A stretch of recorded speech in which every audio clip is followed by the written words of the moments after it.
آج اتوار ہے 22 فروری 2026 اور آج جس موضوع پر ہم بات کرنے والے ہیں نا وہ واقعی انسانی سوچ کے بنیادی ڈھانچے کو ہلا کر رکھ دے گا۔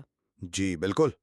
آج ہمارے سامنے اس میز پر کافی سارے مضامین، کچھ انتہائی پیچیدہ ریسرچ پیپرز اور ڈینیل کاہنمین کی مشہور کتاب تھنکنگ فاسٹ اینڈ سلو کے نوٹس کا ایک بہت بڑا ڈھیر موجود ہے۔ اور یہ کوئی عام نوٹس نہیں ہیں۔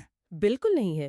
ہمارا آج کا مقصد اس سارے مواد کو کھنگال کر یہ سمجھنا ہے کہ مطلب انسانی ذہن جو بظاہر اس کائنات کا سب سے پیچیدہ اور طاقتور سپر کمپیوٹر مانا جاتا ہے، وہ حقیقت میں روزمرہ کی معلومات کو پروسیس کیسے کرتا ہے۔ صحیح، اور یہ بڑا دلچسپ سوال ہے۔ جی، اور سب سے اہم بات یہ کہ کیا انسان واقعی اپنے فیصلوں میں اتنا عقل مند، منطقی اور حقیقت پسند ہے جتنا وہ خود کو سمجھتا ہے، یا پھر ہمارا اپنا ہی ذہن ہمیں بڑی خاموشی سے دھوکہ دے رہا ہوتا ہے؟ ٹھیک ہے، آئیے اس کو تفصیل سے سمجھتے ہیں۔ جہاں جو بات سب سے زیادہ حیران کن ہے وہ یہ ہے کہ انسان اپنی فیصلوں کے پیچھے موجود اصل وجوہات سے کس قدر ناواقف ہوتا ہے۔ ہاں، یہ واقعی حیران کن ہے۔ جب ان تمام ریسرچ پیپرز اور کہان مین کے کام کا گہرائی سے مطالعہ کیا جائے تو ایک بہت ہی واضح خاکہ سامنے آتا ہے۔ ہمارا ذہن بنیادی طور پر دو مختلف نظاموں کے تحت کام کرتا ہے۔ جنہیں نظام ایک اور نظام دو کہا گیا ہے نا؟ بالکل، نظام ایک اور نظام دو۔ اگر ان دونوں کے کام کرنے کے انداز کو ہم سمجھ لیں تو انسانی رویوں، ہماری غلط فہمیوں اور اچانک کیے گئے فیصلوں کے بہت سے پراسرار پہلو سلجھنا شروع ہو جاتے ہیں۔ یہ تو بالکل ایسا ہی لگ رہا ہے جیسے ایک ہی دماغ کے اندر دو مختلف شخصیات رہتی ہوں۔ میں سوچ رہی تھی کہ سب سے پہلے ان دونوں کرداروں کو تھوڑا سمجھ لیتے ہیں۔ نوٹس کے مطابق پہلا کردار یعنی نظام ایک انتہائی تیز، خودکار اور جذباتی ہے۔ جی، اس میں کوئی شعوری محنت نہیں لگتی۔ ہونے کی ضرورت نہیں پڑتی کہ اس چہرے کے تاثرات کیا ہیں۔ کوئی بھی شخص فوراً جان لیتا ہے۔ بالکل، فوراً پتہ چل جاتا ہے کہ وہ غصے میں ہے اور شاید اگلے ہی لمحے کچھ سخت الفاظ ادا کرنے والی ہے۔ تو یہ نظام ایک کی کارروائی ہے جو پلک جھپکتے میں حالات کا جائزہ لیتا ہے، نتیجہ نکال لیتا ہے، اور کمال کی بات یہ ہے کہ اس عمل میں کوئی تھکاوٹ محسوس نہیں ہوتی۔ صحیح، اور اس تیز رفتار نظام کے بالکل برعکس ہمارے ذہن کا دوسرا حصہ یعنی نظام دو کام کرتا ہے۔ وہ کیسا ہے؟ دیکھیں، یہ وہ نظام ہے جو سست، منطقی اور محنت طلب ہے۔ یہ ہر وقت متحرک نہیں رہتا۔ مطلب یہ سویا رہتا ہے؟ ہاں، آپ کہہ سکتی ہیں کہ یہ صرف اس وقت جاگتا ہے جب کسی پیچیدہ مسئلے کا سامنا ہو۔ فرض کریں کسی کو 17 کو 24 سے ضرب دینے کا کہا جائے۔ 17 ضرب 24؟ ہاں، یہ تو نظام ایک نہیں کر سکتا۔ بالکل نہیں کر سکتا۔ وہ فوری جواب پیش نہیں کر سکتا۔ اس کے لیے ذہن کو باقاعدہ کام پر لگانا پڑتا ہے، یادداشت سے حساب کے اصول نکالنے پڑتے ہیں اور پوری توجہ مرکوز کرنی پڑتی ہے۔ ریسرچ میں یہ بات بڑی تفصیل سے بتائی گئی ہے کہ جب نظام دو یہ مشکل کام کر رہا ہوتا ہے تو باقاعدہ جسمانی تبدیلیاں ہوتی ہیں۔ جسمانی تبدیلیاں؟ جیسے کیا؟ جیسے آنکھوں کی پتلیاں پھیل جاتی ہیں، پٹھے تن جاتے ہیں اور دل کی دھڑکن تیز ہو جاتی ہے۔ واہ!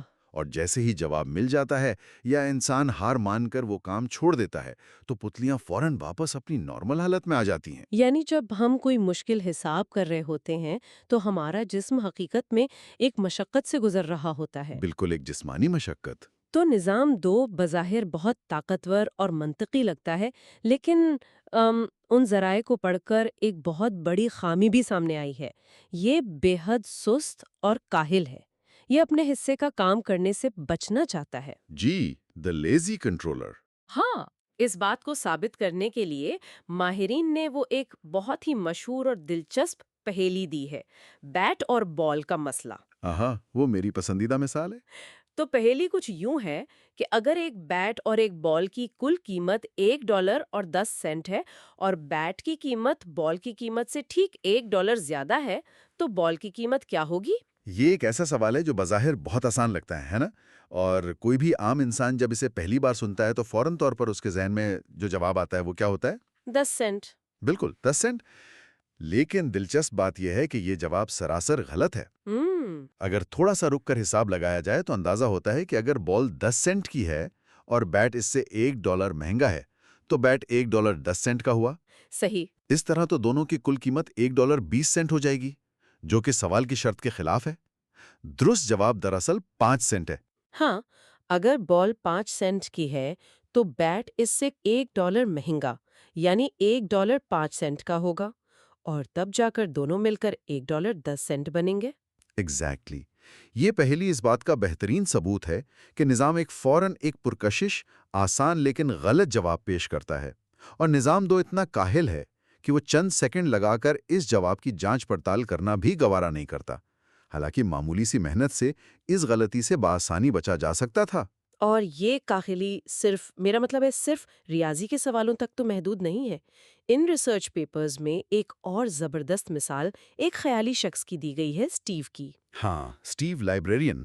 جی، تو اسٹیو کو ایک بہت ہی شرمیلا، تنہائی پسند، مددگار، لیکن لوگوں اور دنیاوی حقائق سے قدرے بے نیاز شخص کے طور پر پیش کیا گیا ہے۔ وہ ایک ترتیب پسند انسان ہے جو چھوٹی چھوٹی تفصیلات پر بہت غور کرتا ہے۔ اب اگر کسی سے یہ پوچھا جائے کہ اس بات کے امکانات کس پیشے میں زیادہ ہیں کہ اسٹیو ایک لائبریرین ہو یا ایک کسان، تو فوراً ذہن اسے لائبریرین قرار دیتا ہے، فوراً، بغیر سوچے سمجھے۔ کیونکہ یہ شخصیت لائبریرین کے اس روایتی تصور سے بالکل میل کھاتی ہے جو ہمارے دماغ میں بیٹھا ہوا ہے۔ لیکن اس جلد بازی میں ہم ایک بہت بڑی شماریاتی حقیقت کو نظر انداز کر دیتے ہیں۔ جی ہاں، اور وہ شماریاتی حقیقت جسے بیس ریٹ کہا جاتا ہے، وہ یہ کہ دنیا میں کسانوں کی تعداد لائبریرینز کے مقابلے میں بہت زیادہ ہے۔ بہت ہی زیادہ۔ اگر کسی بھی ملک کے اعداد و شمار اٹھا کر دیکھ لیے جائیں تو ایک لائبریرین کے مقابلے میں درجنوں کسان موجود ہوتے ہیں۔ اس خالص شماریاتی حقیقت کی بنیاد پر اس بات کے امکانات کہیں زیادہ ہیں کہ یہ ترتیب پسند اور شرمیلی شخصیت کسی لائبریری کے خاموش ڈیسک پر بیٹھنے کے بجائے ٹریکٹر پر بیٹھی کھیتی باڑی کر رہی ہو۔ واقعی۔ لیکن انسانی ذہن اعداد و شمار کو پروسیس کرنے میں سستی دکھاتا ہے اور صرف مشابہت کی بنیاد پر فیصلہ کر لیتا ہے۔ یہ نظام ایک کا وہ شارٹ کٹ ہے جو اکثر ہمیں غلط فیصلوں کی طرف لے جاتا ہے۔ یہاں بات واقعی بہت دلچسپ ہو جاتی ہے۔ ہماری توجہ کی بھی ایک حد ہے اور وہ حیران کن حد تک محدود ہے۔ اس سارے ریسرچ کے انبار میں ایک مشہور تجربے کا ذکر ہے جسے انویزیبل گوریلا یا غائب گوریلا کہا جاتا ہے۔ یہ سائنس کی دنیا کا بہت کلاسک تجربہ ہے۔ بالکل۔ تو اس تجربے میں لوگوں کو ایک ویڈیو دکھائی جاتی ہے جس میں 2 ٹیمز باسکٹ بال کھیل رہی ہوتی ہیں۔ ایک ٹیم نے سفید اور دوسری نے سیاہ شرٹس پہنی ہوتی ہیں۔ دیکھنے والوں کو یہ مشکل ہدف دیا جاتا ہے کہ وہ صرف سفید شرٹ والی ٹیم کے پاسز گنیں اور بتائیں کہ انہوں نے کتنی بار بال پاس کی ہے۔ اور لوگ گننے لگتے ہیں۔ ہاں، لوگ اس کام میں اتنے مگن ہو جاتے ہیں کہ جب ویڈیو کے بالکل بیچ میں ایک شخص گوریلا کا لباس پہنے اسکرین کے ایک سرے سے دوسرے سرے تک گزرتا ہے، بیچ میں رک کر سینہ بھی پیٹتا ہے اور پھر چلا جاتا ہے، تو حیران انگیز طور پر تقریباً آدھے لوگ اسے سرے سے دیکھ ہی نہیں پاتے۔ یہ کوئی معمولی بات نہیں ہے۔ یہ تجربہ جس تصور کو ثابت کرتا ہے اسے توجہ کا اندھا پن یا انٹینشنل بلائنڈنس کہتے ہیں۔ جی، جب ہمارا منطقی دماغ یعنی نظام 2 کسی مشکل کام میں پوری طرح مصروف ہوتا ہے تو وہ ارد گرد کی ان چیزوں سے مکمل طور پر اندھا ہو جاتا ہے جو عام حالات میں سب سے پہلے توجہ کھینچتی ہیں۔ اور اسی محنت سے جڑا ایک اور بے حد اہم تصور ایگو ڈپلیشن یا انا کی تھکاوٹ ہے۔ یہ ایگو ڈپلیشن کیا ہے؟ ماہرین بتاتے ہیں کہ قوت ارادی، جسے ہم ول پاور کہتے ہیں، کوئی لامحدود یا جادوئی چیز نہیں ہے۔ یہ بالکل جسمانی توانائی کی طرح ایک محدود وسائل پر مشتمل بیٹری ہے۔ مطلب یہ ختم ہو سکتی ہے؟ بالکل، جب انسان لگاتار مشکل فیصلے کرتا ہے، دباؤ برداشت کرتا ہے یا اپنے جذبات کو قابو میں رکھنے کی مسلسل کوشش کرتا ہے تو یہ ذہنی ذخیرہ خالی ہونے لگتا ہے۔ اور جب ذہن تھک جاتا ہے تو کیا ہوتا ہے؟ نظام 2 جو محنت طلب ہے وہ اپنا کنٹرول چھوڑ دیتا ہے، اور پھر نظام 1 مکمل طور پر حاوی ہو جاتا ہے، جو ہمیشہ آسان ترین اور روایتی فیصلوں کی طرف مائل ہوتا ہے۔ اس انا کی تھکاہٹ کا حقیقی زندگی پر کتنا خوفناک اثر ہو سکتا ہے، اس کی ایک زبردست مثال ریسرچ پیپرز میں موجود اسرائیلی پیرول ججوں کی تحقیق ہے۔ ہاں، وہ بہت آنکھیں کھول دینے والی ریسرچ ہے۔ یہ وہ جج ہیں جو قیدیوں کی رہائی یا پیرول کے مقدمات سنتے ہیں، اور ظاہر ہے کہ ان کے فیصلے لوگوں کی زندگیوں پر گہرا اثر ڈالتے ہیں۔ تحقیق کے اعداد و شمار کے مطابق دن کے آغاز میں یا کھانا کھانے کے فوراً بعد جب جج تر و تازہ ہوتے ہیں تو قیدیوں کو رہائی ملنے کی شرح